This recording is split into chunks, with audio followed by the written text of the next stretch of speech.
And Queen Reese and anyone else going to clinicals or in clinicals, I hope these tips were helpful for you.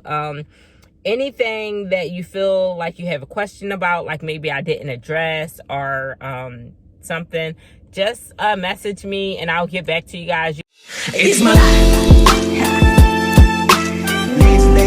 Lazy. Delaware County, you'll be tapping at the brakes. MP3's got you covered in the traffic center. That in the forecaster next at 6:20. Looking at light operating situations here along creeks and rivers in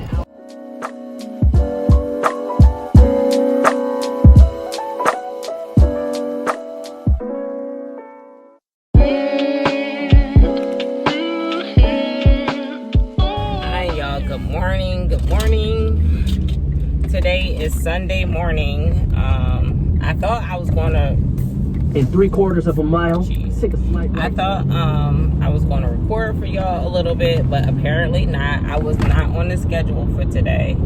Sorry, I'm doing this on the fly. I just seen your message, Queen Reese. I just seen your message while I was, at work waiting for them to sort the stuff out. But hey, girl, how you doing? Congratulations. Do that thing, boo. Do that thing, boo. She out here, y'all. So Queen Reese about to do her clinicals. Hey. And then next thing you know, she gonna be up here working with me. And I'm be like, Queen Reese, where's you at? Why you not here to relieve me? Yes, I do have a lot of tips and pointers for clinicals. Hold on, my agency called me. I do have some tips for clinicals or whatever.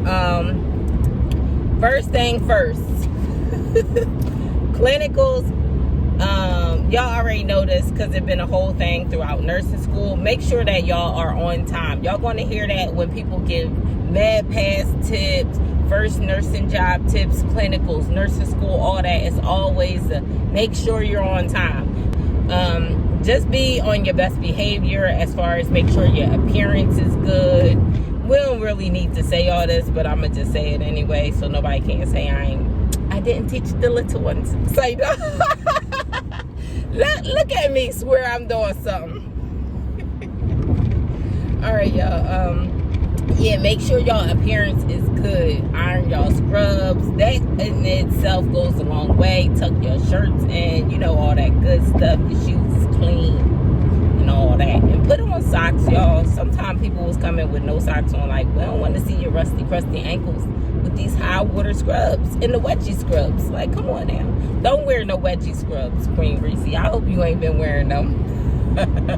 So, this is advice I would give you to help your confidence, help you get to see as much as you could possibly see, and to help you stand out and be noticed and seen like, hey, she's taking it serious. People will be more willing to show you things if you are doing this. Anytime the instructor is saying like, hey, we have a resident here that we want to do a straight cath on. We have a resident here that needs a Tylenol. We have a resident that we're going to do a neuro check on, or blood pressure, or vitals, or whatever, right? Just, hey, can I do it? Hey, can I watch? Is it okay if I stand by and watch? Hey, if any of this is going on, just say it. Make it known that you're interested. You want to see it. You want to do it and try it. And for your own self, go ahead and take a minute and listen to heart and lung sounds.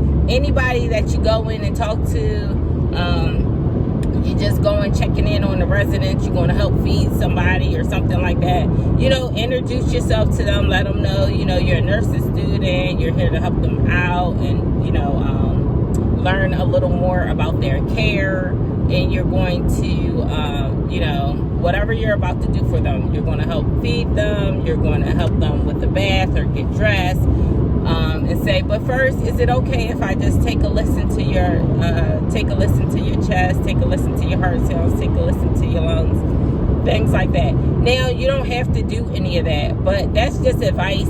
You'll hear different sounds, you'll hear these different lung sounds, especially if somebody has pneumonia, COPD,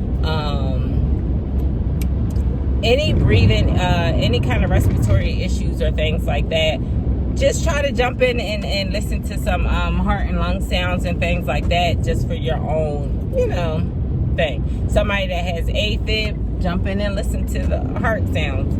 It'll help you get a handle on your assessment, because you have to be really strong in your assessment skills. Hey, something's not right, let me get help.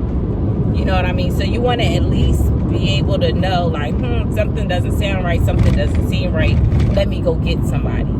Any hands-on skills you can get during clinicals. I know you think, a lot of people think, like I thought, well, it's okay if I don't see as much, because once I start working, they're going to train me, they're going to show me what to do and where everything is. That's not the case, okay? So everything is not together and laid out for you. So take note when you're at these places. Take note of where their supplies is, where their med supplies are. Look at everything that you can look at. Look at it, read it, write some things down. Oh, okay, I didn't know, well, this catheter kit has this, and that in it, and then I see some that just has this. Okay, like ask some of the nurses there. I wouldn't so much ask the instructor, but say for instance, they're going to flush a Foley or something, and you're in there with them, they have all the supplies. Hey, is there ever times where you don't have all the supplies you need? What else can I use just in case? Ask those kind of questions to these other nurses, please. And when you ask the question, write that shit down in a notebook. Keep it, hold on to it. Have a specific, like a small, hopefully I could get it out before the light turn, y'all. Well, anyway, this is my planner, but like a small little notebook like this. But you want to have one of these that is going to stay with you once you go out in the working world. That's what one of these tiny notebooks you want to keep.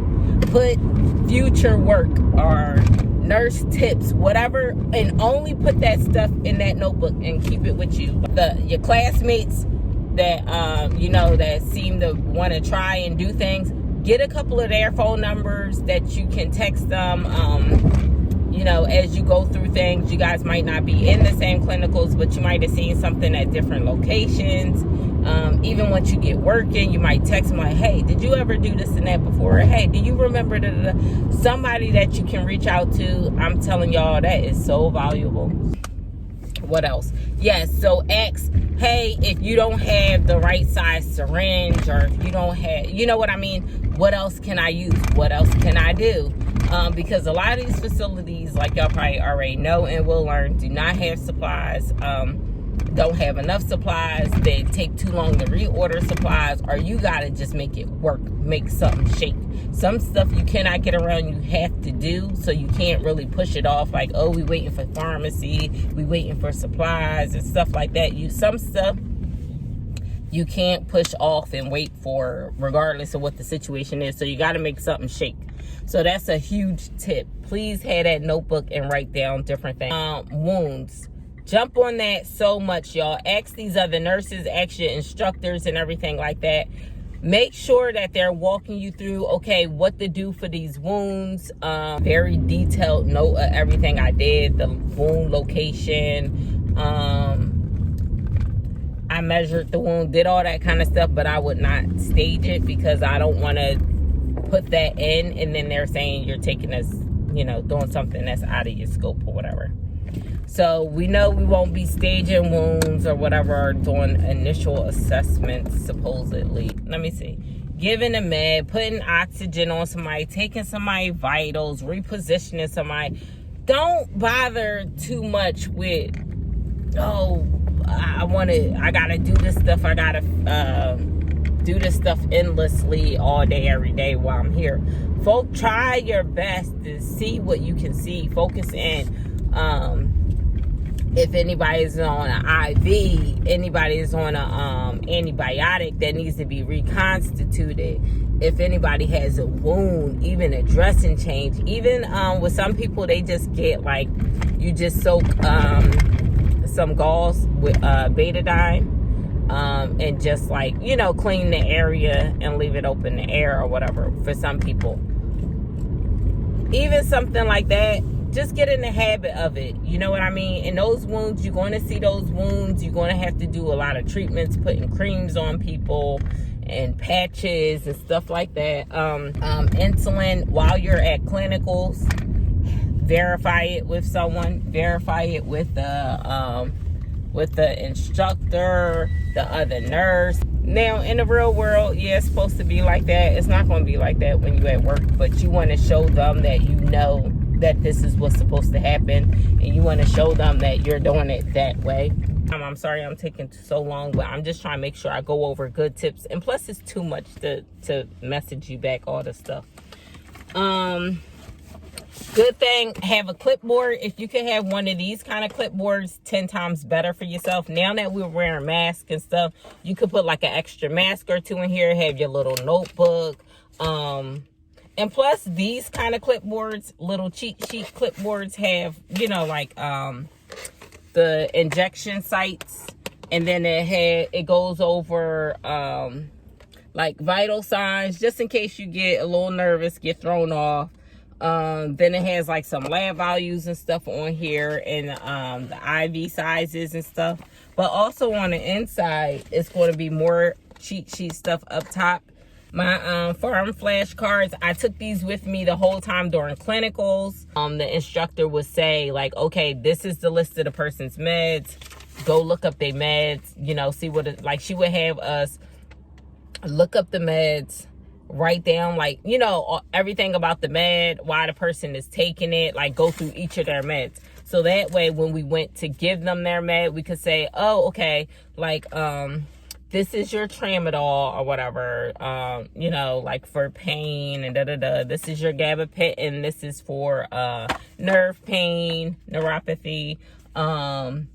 You know, like, you could just go through everything. This is your aspirin. This is your baby aspirin, 81 milligrams for, as an antiplatelet or whatever for heart health. Like, so we would have to go through it like that. But I would have these also because it just made it faster going, like, once you wrote out what the med was for, everything.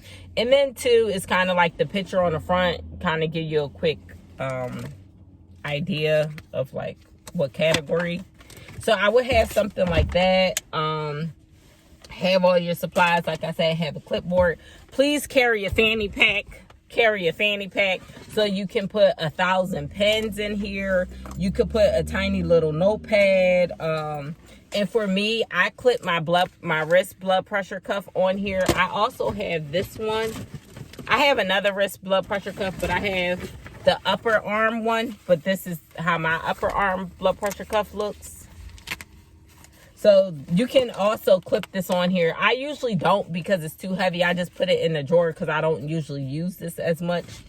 But people, once I get like a low reading on here, I might try the other arm, and then I'm just doing the upper arm one. Whenever you take your blood pressures, whenever you do your blood pressures, when you're writing it down, just put R or L, right arm, left arm. And also note, is it on room air? Are they on nasal cannula? Are they on a non-rebreather? Like, are they on a ventilator? Like, note, other than see as much as you can possibly see during clinicals. I would say also documentation. If you can look in the chart, like in the EMR or whatever, just go into the progress notes. Address how they're getting along on the unit, address if they ate, address their skin, like little stuff like that. Make notes of what you should address per situation, if that makes sense. Somebody had a high blood sugar and the nurse had to call the doctor or something like that. You see notes like that in the chart. Make yourself a little note. Calling the doctor about a blood sugar, this, that was mentioned. Have someone at the facility or at your school go over the oxygen concentrators and tanks with you, how long they last, how to switch them out, how to put, like, the regulator on there. Ask those questions, write it down in your notebook. I have another video that I'm going to do for you guys. I actually was going to do it for work do it for you guys at work today when I had some downtime. I've been making up the list on my iPad and stuff, so I will put it together and do a video with MedPass tips. So it's some really good things in there, things that I have not seen people mention in their MedPass video. If I could take a couple clips of me doing some of those things, I'll do it tomorrow. But if not, I'll just come to you guys with the video between tomorrow and Tuesday. Take good care of y'all patients, but take good care of yourself. I'll see y'all tomorrow, because I'm out here grinding all week, grinding for a house for my kids, y'all. Gotta grind for a house for my kids. All right, so I just see y'all.